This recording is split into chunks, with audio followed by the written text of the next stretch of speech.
I-V-M. Hey, welcome to episode 46 of Shunya 1. Today we're talking to Jugal Mistry, who is a founder and a developer and has an interesting story about how he's built a single brand retail platform. But before we get started, let's check out what's happening on Slack. Amit. So we've had a couple of new people join up. So two people I see have joined recently. One is Rachel from Chicago. So hi, Rachel here from Chicago. I run marketing and communications for a nonprofit, but I'm headed off to grad school at CMU for interaction design in the fall. Totally hooked on this podcast and enjoy learning so much about the trends in the tech startup world in India. So that is pretty cool. And the other one we have is Rushabh from, hey guys, Rushabh here based in Bombay and heading the growth team at nextlabs.io. Oh, okay, I know him. We work with some of the top apps in India on improving their organic installs through our ASO techniques. Yeah, it's actually really, what he does is pretty interesting. I've met the guy before and he does some interesting work. Cool. Rachel and Rushabh, thanks so much. Welcome to the Slack channel and community, guys. Yes, thanks so much for the shout outs and hope you keep enjoying the show. Let's get started.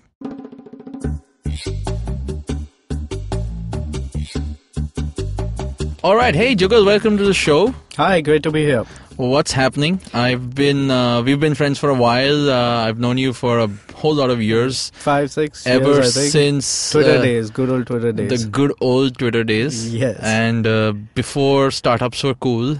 Before startups were cool. When it was like the struggling developer days. Yes. We were starting up, but it just wasn't called startup. Exactly. Right? We were just called entrepreneurs. Exactly. I think we have a lot of folks who have come on the show and we've realized that we've all been entrepreneurs before it was called being entrepreneurship. Yeah, startups became cool very, very late in the game. Exactly. Yeah.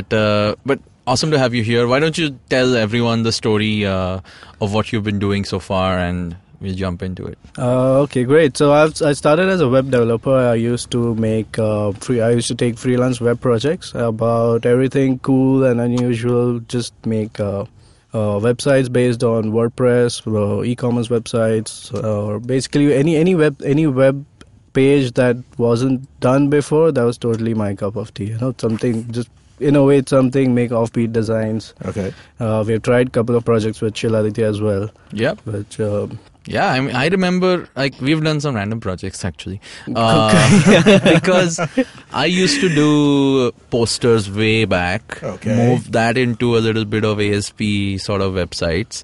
Then started my services company and then realized that, hey, I'm not so much into websites anymore, but I still have a lot of people asking me for it. Happened to meet Jugal and obviously did some stuff, very interesting things. But I used to do pre-WordPress. You got into the whole WordPress scene. I got later on into the WordPress scene and got heavily into that just purely because of how awesome the WordPress open source community is and how everything is just such rich tools, market-ready tools available all for free just purely because of how rich their open source community is. Right.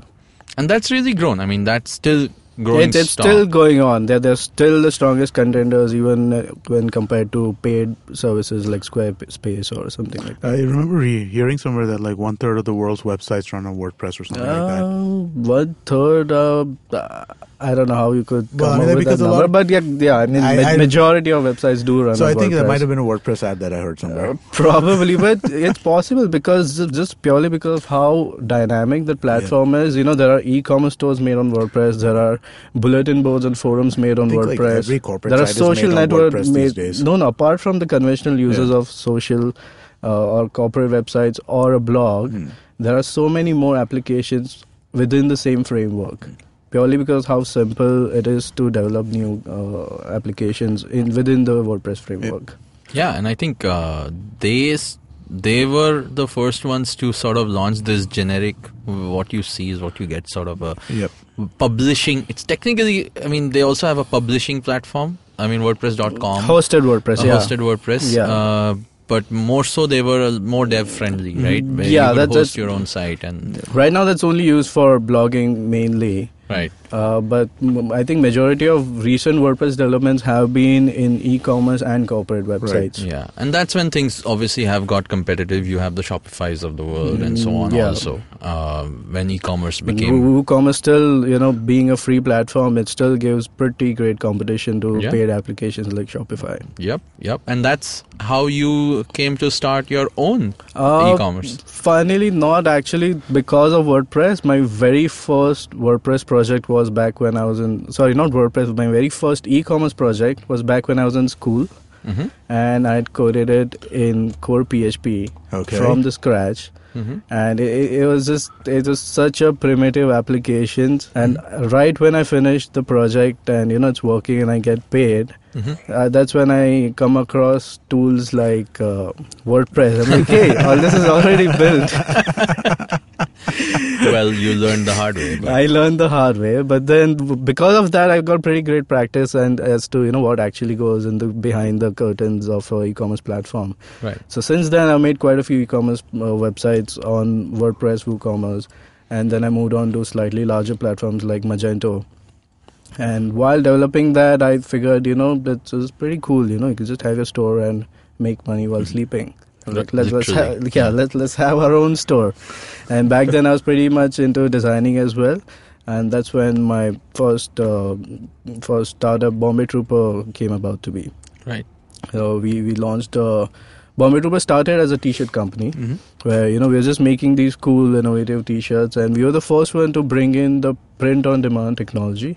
So instead of most conventional companies that stock the prints, right. They have limitation on how many prints they can have. Now, because we could print on demand, we practically had infinite inventory. Right. And we would just make t-shirts as niche as, if you're into craft beer, you can just make t-shirt out of that. Right. Or, if you have like 5 employees in a company, you can make that. Mm-hmm. So that's how Bombay Trooper started. And then became really popular. I mean, I remember folks pretty much used to submit designs. Yeah, quite a lot of design submissions. Yeah. But then eventually t-shirt space started to get crowded, and then there were these licensed merchandise, and I didn't want to get into that because it's just too easy to sell, Marvel t-shirts and all. Right. I wanted to continue making unique t-shirts, unique niche designs. So we moved a little away from t-shirts, and I tried my hand at product design. So we created a couple of innovative backpacks. Okay. We released a new type of pants. They're called hoppers.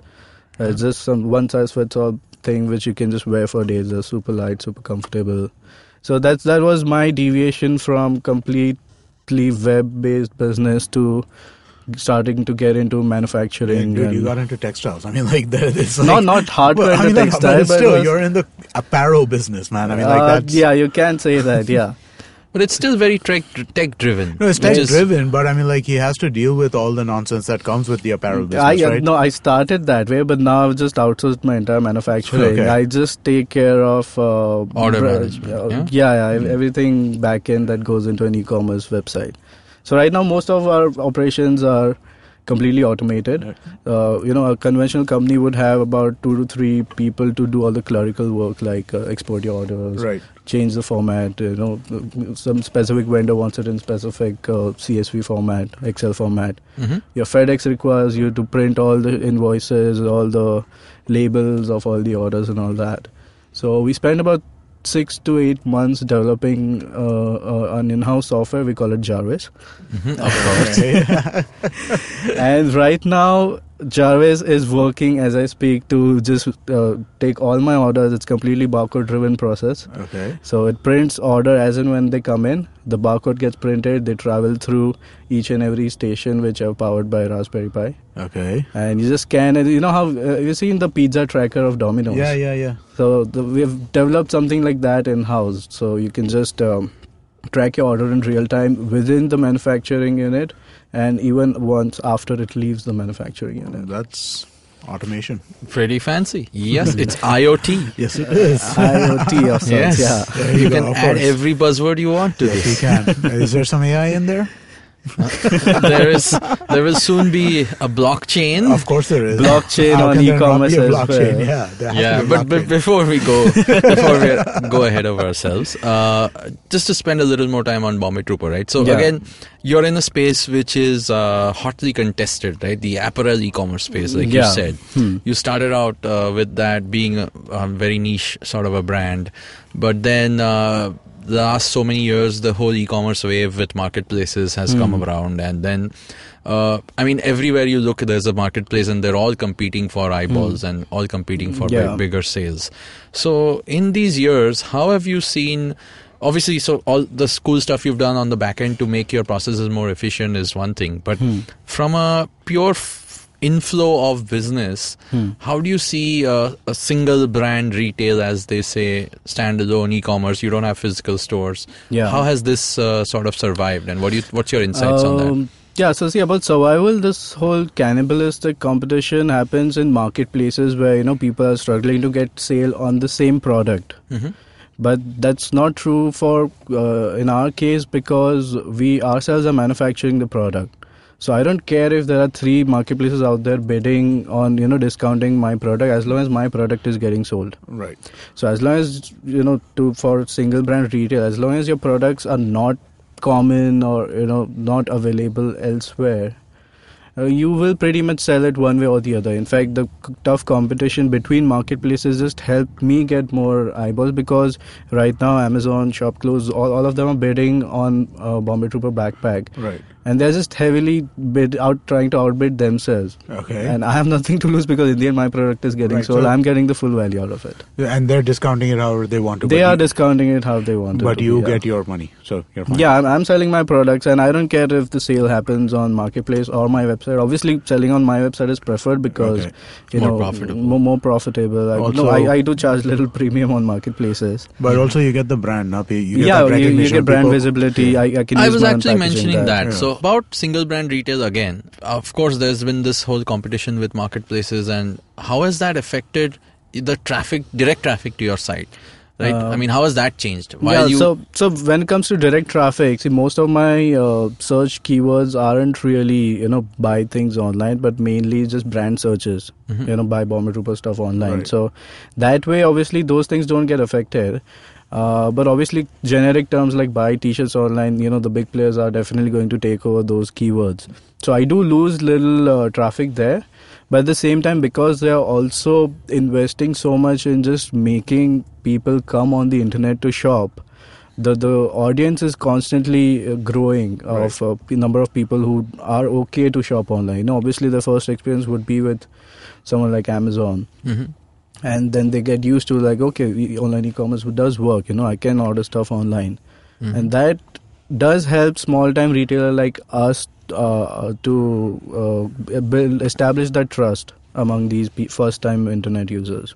Interesting. And how much have you seen this move or migrate a little bit to mobile? I'm stopping the question simply because, again, that's the second wave going on, right? Yeah, of course, quite a lot. So right now, almost 80% of my traffic comes on mobile. Wow. Yeah, and then there have been a lot of companies. I get emails from mobile companies almost every week asking that, hey, do you want to make a Bombay Trooper app? And I'm like, no, the whole point of Web 2.0 was that not have individual apps and thank you for saying that. make everything come on the website. So you open your browser and you have everything over there. Now I think we are regressing as to every individual company have their own individual apps. I agree with that so and much. It's just so much clutter in your phone where you can just do with one browser and you and got do all everything. these silos again created. It just drives me Yeah, nuts.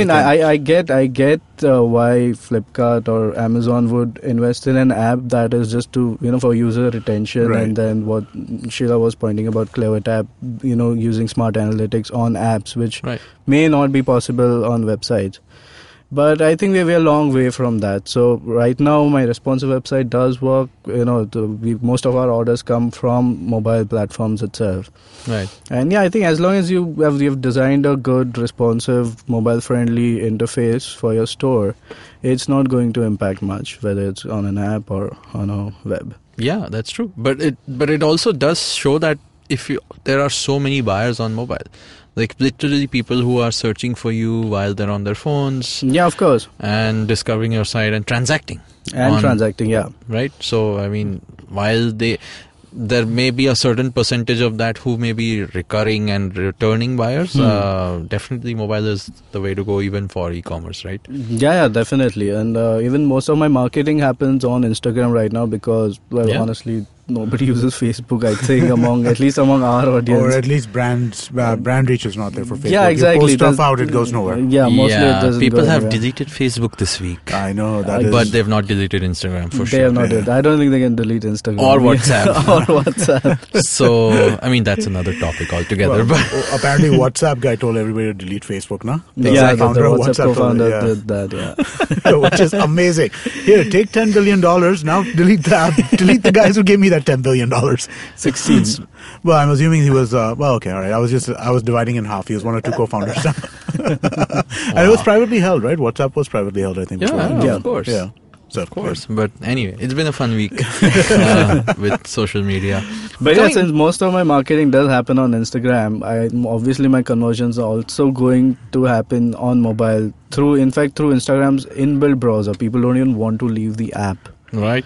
Yeah, so you just have to make sure that your website is compatible with their browsers as well. In fact, I think this week or soon, Instagram is rolling out a bunch of new empowering tools for brands. I think I'm not aware of that. I think they're rolling out. I just read somewhere, not in India yet, but they're definitely rolling out like buy buttons and things like that directly on the Instagram. They do have call to action buttons for business profiles on Instagram. Yeah. But they're mostly like browse. I think where they're going is like complete the transaction. So, but that would have to be on the post rather than on the profile, right? If Yeah. they do it like Yeah, that. So I think like that that. would be the change. Yeah, call to action on the post. I mean, it's a matter of time. Yeah. They will figure this out eventually, and they realize that, they're going that whole. There's a small visual marketplace. But that's their Pinterest. Yeah, well, I mean, in some ways, I mean, like that's what that's the direction they're going, right? I don't use Pinterest. So Pinterest became visual marketplace, and they had a whole bunch yeah. of sales that are happening through Pinterest by basically connecting, and that seems like Instagram's going in a similar kind of direction. Yep, that's where it will be.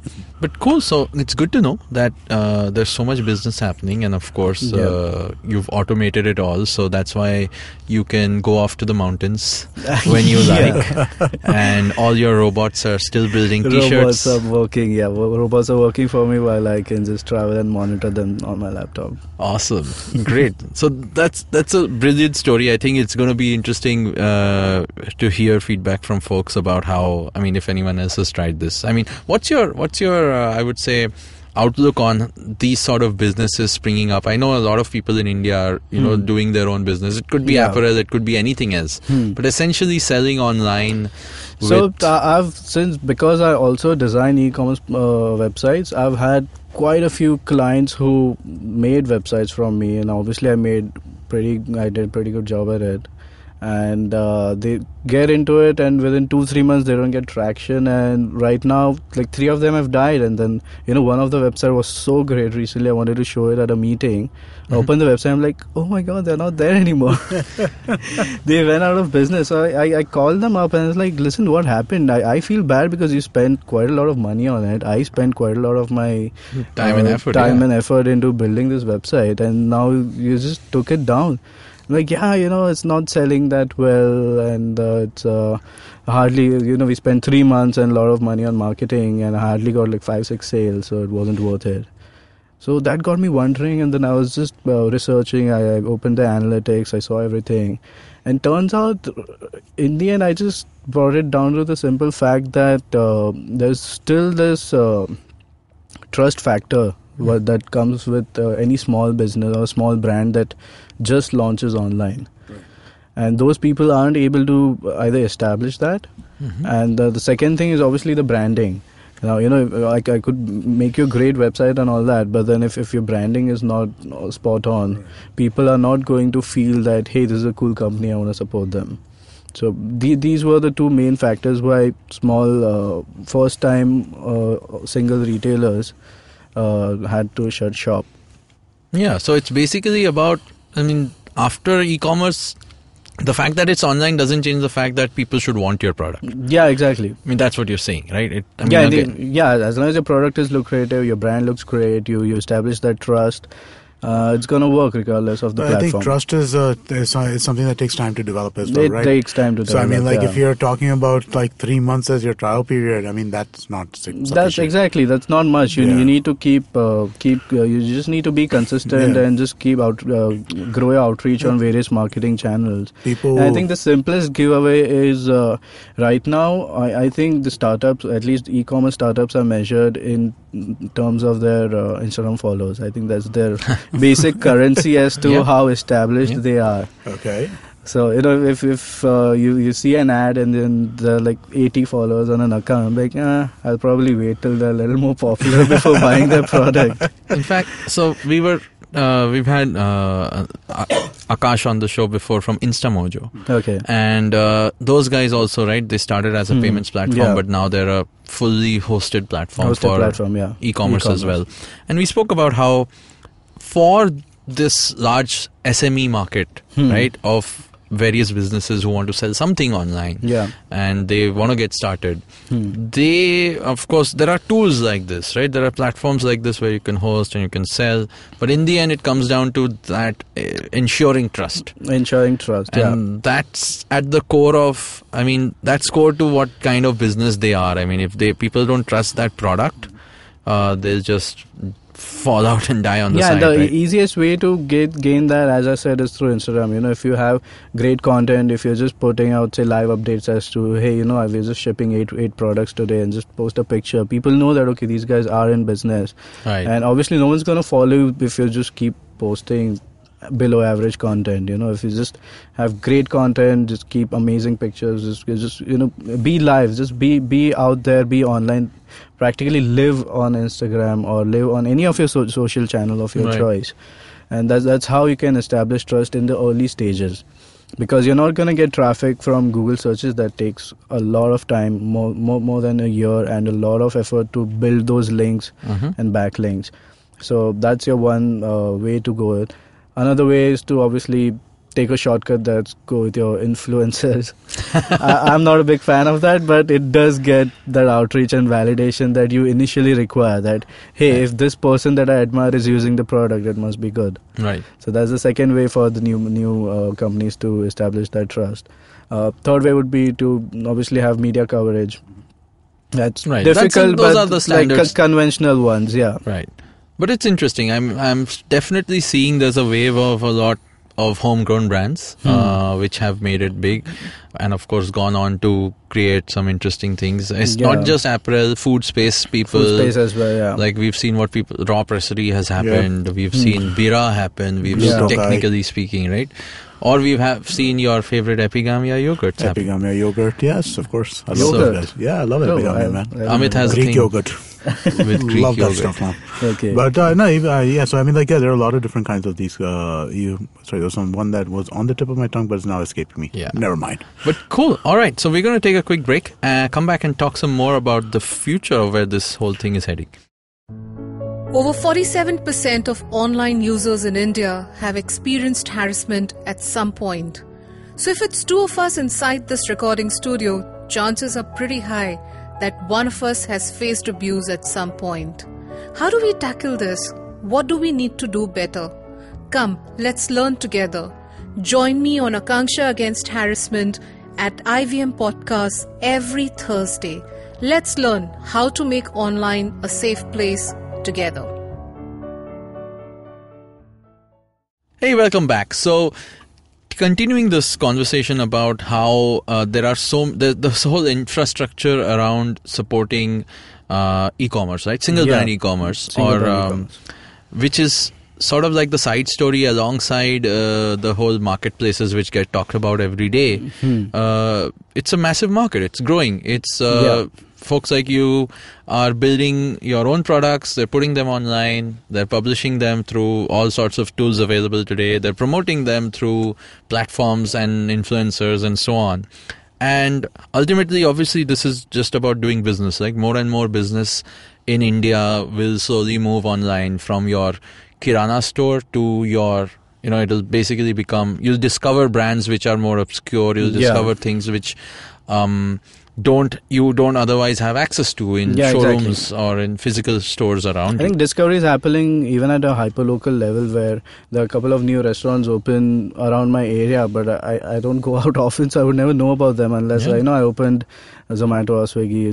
It's just like, hey, new place. Exactly. So in all of this, right, where do you see this? Where do you see the next phase of this happening? Like, where are the inefficiencies still, which you think major inefficiency is obviously with payments, where we still struggle. More than half of our orders are still on cash on delivery, and everyone knows that cash on delivery was just this intermittent solution these people came up with until India was payment ready, until we were ready to transact online. Right. So where I see this going eventually is obviously getting the whole thing on online payments, and not just online payments but even on blockchain.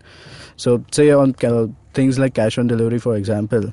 Right now, one of my customers receives a product. He gives cash to the delivery executive. Now the delivery executive will then take it to the company. The company will forward it to the accountant. The accountant will then remit it to the aggregator, and then the aggregator will finally pay me. Wow. So this whole process takes about 2 to 3 weeks. Now, for a small time manufacturer like ours, the 3-week lag after a sale is made makes quite a huge impact on how not just a sale is made, sale is delivered. Sale is delivered, exactly, not even made. So that long wait time hinders our ability to churn our products faster and shorten our production cycle. Right. So imagine, for example, if this whole thing was made on blockchain platform, where there are smart contracts that validates each transaction right when the delivery happens. Right, the person pays through any of the cryptocurrency or whatever, and it's immediately on the blockchain, and I instantly get to know on Jarvis, say, and the Jarvis will instantly place another order to my vendor, and everything can just happen automatically. Right. But even that can happen today, right? I mean, there are the blockchain is just a fancy word for it, but the limitations are the fact that people don't want to use real currency online. They rather use cash, which they understand. You know what? I think you were bringing this up, and when you were talking about this, it kind of struck me that, I think one of the things that we were talking about was trust, right? In small brands particularly. I think cash on delivery is a trust thing. It's not so much a payments gap thing. Because, a lot of people who are ordering do have the ability to make online payments. They just don't want to pay until they get the comes. product, right? Exactly. So I feel like there's that trust thing is where that So that's exactly what smart contracts were made for initially, that to establish that trust, that if this happens, this should happen. So when it's as you said, there are softwares that can still do it, but then there's centralized authority, like FedEx knows if I got the payment or not, and then I have to trust their word on it. Right. Now this can't happen on every small level, last mile logistics partner, because you can't really trust them. Right. So if there was a decentralized way where I just know that this customer paid or not, I can just instantly come to know, even probably get money also instantly. Even though he is comfortable with cash on delivery, he pays cash, those guys can immediately release their payments. Right, because everything else is decentralized. Everything else is decentralized and trusted. So I know there's no breach possible between these many layers of exchange. That makes a ton of sense, right? When you were initially, I initially understood that you meant that they should make a payment through cryptocurrency, which I thought was a step too really. Far. Yeah. But if they are paying cash, and then basically the delivery boy is doing something which indicates that there's a payment made. Yeah, exactly. And then you flow through the blockchain. So even he can't goof up saying, I was on my way to office and I got mugged, so I don't have your cash anymore. It should still happen, but it cuts down the amount that will happen, right? Because now it'll only happen when it actually happens. Right. And also, again, this is just a implementation of the blockchain tech, right? The whole movement to pick up on the point about why people are not moving from cash to online. There's a there's a certain amount of trust reason for that also. People don't trust the payment gateway. No, they don't. So, right? Like they don't trust the intermediary between that's true. them and their bank account. And it's also complicated, right? I mean, like, what I've realized is, my mom buys a lot of stuff on Amazon, but she never makes a payment. Okay. She'll put it in the cart and then she'll WhatsApp me and say, okay, I put this in the cart, make the payment. Because she doesn't want to do that, like, put in the card number or then get the OTP. The complexity then of do entering the yeah, payment, I mean, like, all of that just becomes a little much for somebody who is not exactly tech savvy, but at the same time is comfortable enough to play around with an iPad and an iPhone and that kind of stuff, right? So, I mean, like, I think that complexity gets sorted a lot easier with, hopefully UPI and stuff like that. But I mean, like... I mean, UPI is making quite a lot of difference. I've noticed in last 3 months data, people who were initially going for cash or delivery and never went for a card payment are right now preferring UPI payments. Oh, that's through our interesting. payment partners, That's very interesting. But just to make things easier for them, right? I think they just saw that, instead of me entering a 16-digit number, I just had to put the have email ID. 16-digit number. Then after that, you go to the bank website. Then you have to choose: do I want to put in a password or do I want to put in an OTP? Then you ask for the OTP. Then you wait for the OTP. If you're doing it on the phone, the OTP is going to come on the phone only. So then you have to move off this and you have to go into the SMS. Then come back to it. Sometimes So that is too much complexity. Whereas a UPI-based payment is much simpler than that. That's true. That's true. Yeah. But interesting enough, since we were on the topic of blockchain, I do know that you have a fascination for altcoins and... so I've just been toying around with non-financial applications of cryptocurrency, and I've just invested bunch of my bitcoins in bunch of other altcoins and interesting projects that I've come across. Like, one thing that really fascinates me is there's this project called Proof of Existence. What it does is it just validates any digital media content and puts it on the blockchain. Now, what it means for creators like us, I do quite a lot of photography as well. Now, see, there's always the debate that who took this picture, who has the rights for this, right? And we as photographer right now, we don't have tools to actually, I can put it up on my blog, but then what if the blog post itself is backdated? Right. I can put it up on Twitter because I can't backdate a post on Twitter. But then do I really want to rely on Twitter that, listen, I posted this last year and that's why I am actually the owner of this? And aren't you even in some ways making it easier for people to find it and steal it also when you put it on Twitter? Yeah, exactly. So that's there's this project called Proof of Existence and there's a fork on it called Poet. po.et. Okay. What they do is they validate your digital asset and puts it on the blockchain because now you can't tinker. Once it's already on the chain, you can't tinker with it. So what do? They they create like some sort of hash code for the asset and then they use that? So you just validate. You sign your digital content, for example, say my picture, or an article that you wrote. There's a signature on it, and in exchange of that, you get a token. Okay.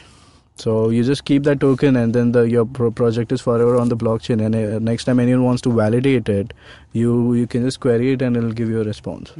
But how do you know that a copy is not a copy? So let's say again, how does the digital thing transform into a verifiable? So it will have a timestamp attached with it. Right. Timestamp and the proof of ownership. Right. So you'll have, say... But that is only if somebody is stealing your original file, right? Or if somebody is pulling your original file. Say I posted a picture on Facebook. Right. And in fact, it recently happened. Google somehow indexed one of the pictures, one of my favorite pictures of a tent I had taken. And there's this trekking company, it just showed up on Google and they took the picture and they started using it everywhere. I'm like, dude, what's going on? So he turned out to be a friend later on. So I told him that, it's not cool. She just asked me that. I'm not really, that wasn't like that commercial for me, but say in case that picture was really valuable and people were misusing it, and say if it reaches a stage where there's actually a dispute, I can actually show him the blockchain link that, block number 5 had this particular image posted on this day, ownership is verifiable, this is my digital key. And again, this is decentralized. Right. So Decentralized, you can't manipulate exactly. So this the is entry. photo is just an example, but you can do this for legal contracts, your articles that you produce, your. So it's the way that people mail themselves stuff to kind of prove that they have done- Exactly. So Right. I recently happened that I had to issue the termination notice for my old office, and turns out the landlord was not in the country. And there was no way I could have issued him the notice that listen, I want to stop using this office, the 30-day termination thing that you usually have. There was no way for me to communicate because he doesn't have WhatsApp. He's an old school guy, no email ID. He's not present at his address. So this a lawyer friend of mine told me, you know what you do is just handwrite a letter and post it and let it come back. So at least that postage stamp is a proof that you have done this. Oh. Yeah, so I could have just put this on this blockchain and validated that, listen, this notice was published on so and so date. You can just check it, and then it's decentralized and it's completely verifiable. So there's like proof of existence, as the name suggests. Interesting. Proof of existence. Okay, all right. That makes... Okay, I get it now. Yeah. I get it. I didn't really grok it until... Proof of existence. You're proving that it existed. You're not preventing... Exactly. You're not proving theft just based on that. You still have to... like, you know how people used to take picture in front of today's newspaper saying that, you know, this picture was taken today. Yeah. That's exactly what this is. Okay, all right. Oh, that's... Very interesting. Very right? cool, yeah. And this is frankly, again, the whole concept of blockchain, what it introduces here is that it's non-manipulatable. Yeah. That's the non-manipulative, exactly. Yeah, Decentralized and non-manipulative. that's the crux of the story, right? I mean, you could have anyone could say, I will be the system of record from now on. I will maintain records, but hey, That you doesn't don't mean trust that. them Yeah, anymore. exactly. Yeah, You don't trust anyone There's no anymore. authority. So trust no one, put it on the blockchain, and there you go. Exactly. Proof of existence. But then there are quite a lot of companies that even reward you based on the content you produce. So there's this thing called Steemit. I don't know if I've heard of that. I've heard of that. Yeah, I'm really fascinated with that. So every time you publish a content, so Steemit is a blogging platform where you get a token for every new article that you publish, and then based on the number of upvotes, you keep getting more and more tokens, and then you can convert those tokens into Bitcoin and eventually into your fiat currency. So that's how creators are getting paid now. Yeah. So it's really interesting. They're doing this around a lot of video content and stuff like that, and it's a really, really kind of interesting idea. I mean, it's a way to monetize, not monetize, it's a way to reward actual writers rather than the media company that will publish them. Right. You know, like say a friend of mine writes for The Verge, and he gets paid something for the article, but then Verge takes majority of the cut based on whatever advertising revenue they get. So this way, if he publishes on this particular platform, he can just instantly get paid. Provided he gets the distribution. And what gets really of course. interesting over here is that you can start. You know how we were talking with Nishal, how we needed. You need a lot of activity to happen. You need things to go back and forth, right? So all of a sudden, these coins that are being used for to reward creators can also be the coins that advertisers are using to start making payments to the platform itself. Yeah, exactly. And so then that whole thing kind of creates So there are endless possibilities. I've been toying around with a couple of concepts myself in terms of payments also, and how to integrate it on e-commerce and have Trupo Coin just the way we want to launch Shunya Coin as well. Yes, we will be launching Shunya Coin. Yes, we will. So, as I said, you know, there are advertisers or even internal payments that a company can use within the ecosystem. I think we covered it in that blockchain episode right?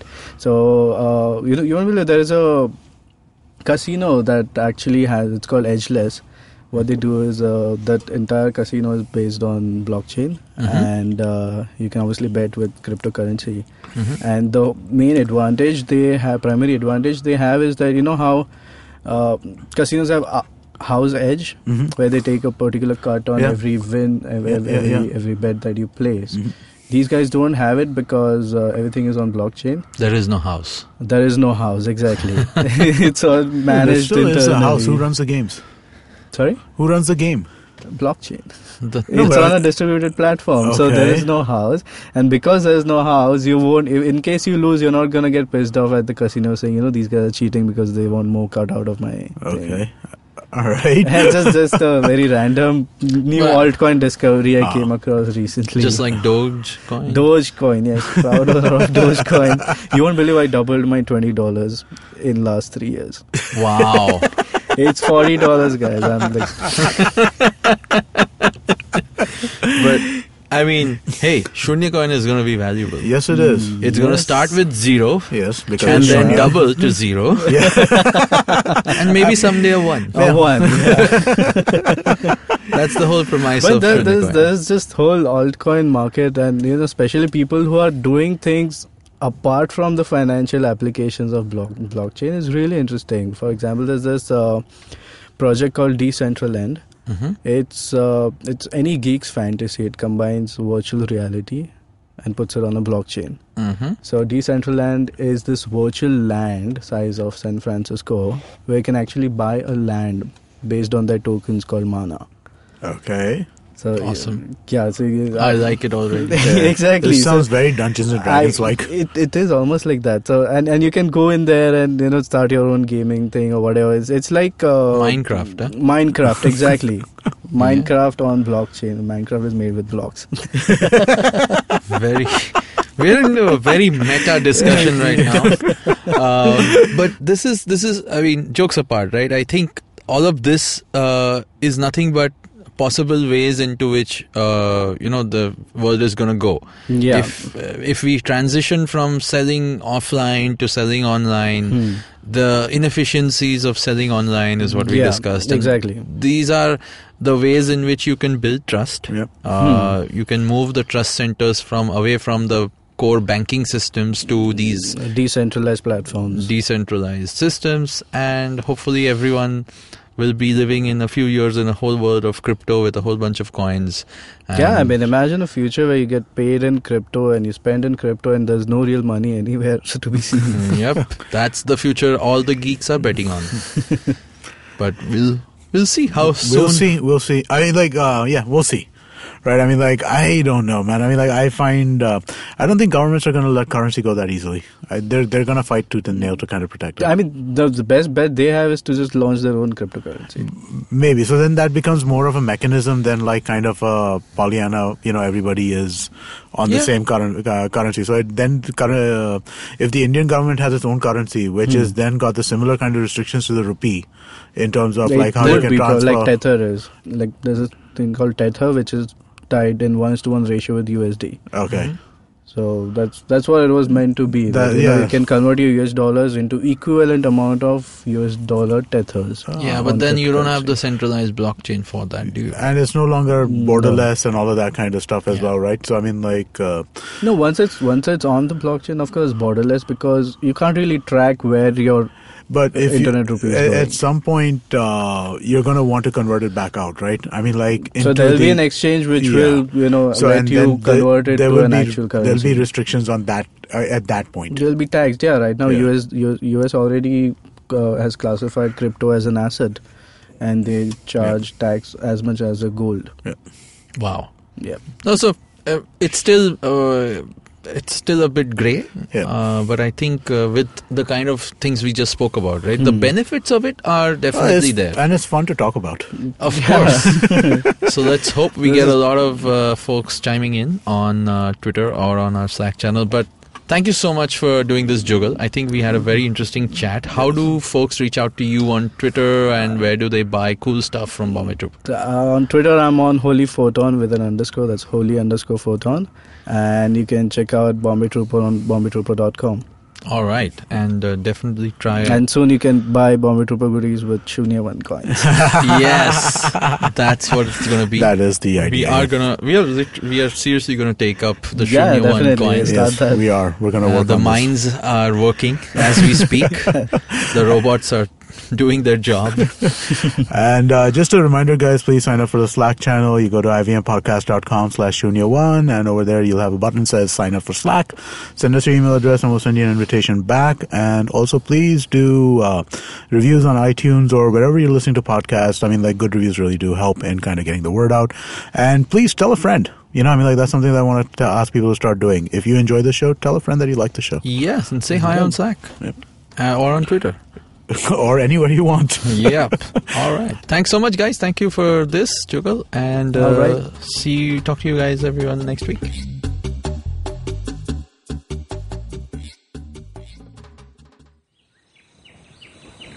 As you can see, we have a podcast listener in his natural habitat. Billions of years of evolution have led him to this point. He's on his way to work, and listening to podcasts makes his miserable day better. He will now head to work and use all his knowledge to communicate with other colleagues and possibly future mates. You can find more of his species on ivmpodcasts.com, your one-stop destination where you can check out all the coolest Indian podcasts. Happy listening.